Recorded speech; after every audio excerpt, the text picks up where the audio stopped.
শর্করা খাবো, একটু পেট পুড়ে খাবো। কিন্তু মাছ, ডিম অল্প খাবো, এক পিস মাছ, একটা ডিম, কি 2 পিস মাংস, এগুলো খুবই অল্প খাবো, এগুলো প্রোটিন খুব বেশি। তাই আমাদের ওগুলো প্রোটিন সমৃদ্ধ খাবার, ভেজিটেবল সমৃদ্ধ খাবার, শর্করা খাবার বেশি করে খেতে হবে।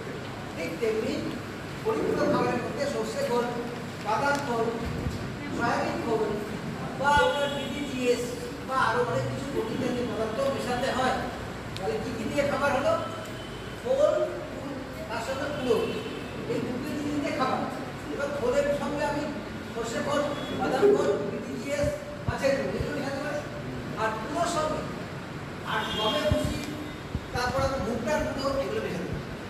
তাহলে 50% যদি আমার খোল হয়, খোল, মাছের কুড়ো ইত্যাদি, আর বাকি 50% হবে কার্বোহাইড্রেট বা শর্করা, এগুলো ওই ভুসি আটা হয়, অর্থাৎ চালের গুঁড়ো, গমের ভুসি ইত্যাদি, এগুলো দিয়ে আমার 50-50 100 কেজি খাবারের মধ্যে 50 কেজি শর্করা, খোল বা মাছের কুড়ো নিয়ে। যদি পরিপূরক খাবার দিতে হয় তাহলে কখন দিতে হবে? রোজ দিতে হবে। দিনের মধ্যে কখন দিতে হবে? নির্দিষ্ট টাইমে। অর্থাৎ আমরা যখন ঠিক দুপুরবেলা যারা যখন খান, কেউ 12টা খান, কেউ 2 খান, ঠিক সেই সময়টাই খান। একদিন 10টায় খেলেন, একদিন 12টায় খেলেন, একদিন 4টায় খেলেন, এটা অভ্যাস খুব ভালো। যখনই আপনি একদিন 2 দিন 3 দিন 4 দিন খাবার দেবেন, তখন প্রোটিন থেকে প্রোটিন ওই টাইমে এসে মাছ খাবার দেওয়া যায় না। তাহলে একই জায়গায় খাবার দিতে হবে। অর্থাৎ আপনি যখন ডাইনিং টেবিলে বসে খান, বা নির্দিষ্ট জায়গায় আপনাকে খাবার দিতে হবে এবং নির্দিষ্ট সময়ে খাবার দিতে হবে। তাহলে কী হবে?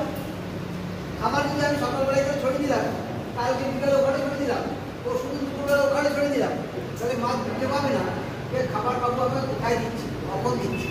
ফলে খাবারটা ভিজে নষ্ট হবে।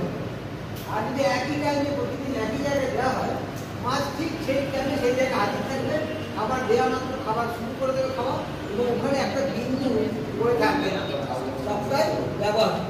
এইভাবে আমরা বাইরে থেকে যে খাবারটা দেবো তার দাম একটু বেশি, ফলে সেই দামি খাবারটা যাতে পুরোটা মাছের পেটে যায়, তার জন্য আমাদের ওই নিয়মটা মানতে হবে। সঠিক সময়ে এবং সঠিক জায়গায়, একই জায়গায় একই সময় খাদ্যের চাহিদা কত। আপনি একটু জেনে নিন, গোটা পৃথিবীতে যত প্রাণী আছে, ঈশ্বর সবাইকে সৃষ্টি করেছে এবং সবাইকে নিয়ম করে দিয়েছে যার যা ওজন তার শতকরা 4 থেকে 6 ভাগ খাবার। তাহলে একটা এবং আপনার যেটা পরিপূরক খাবার, খাবারটার দাম খুব বেশি। এবার আমরা চাই কি যে আপনি অবশ্যই খাবারটা দিয়ে 5 থেকে 4 ভাগ খাওয়ান। শতকরা 4% প্রাকৃতিক খাবার যাতে খায় সেরকম খাবার তুলে রাখবেন। অর্থাৎ আমরা 1 থেকে 2 বলি, সর্বোচ্চ 2 ভাগ খাবার প্রতিদিন মাছকে বাইরে দেবেন।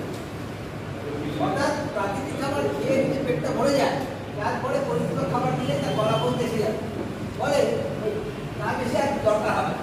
কিন্তু যদি আপনি সকালবেলাতেই পরিপূরক মানে পুষ্টিকর খাবার দিয়ে দেন, যে খাবার দিয়ে দেন সকালে, তাহলে মুড়িয়া ভালো খাবার ছেড়ে প্রাকৃতিক খাবার একটু কম স্বাদের সাথে খেতে চাইবে।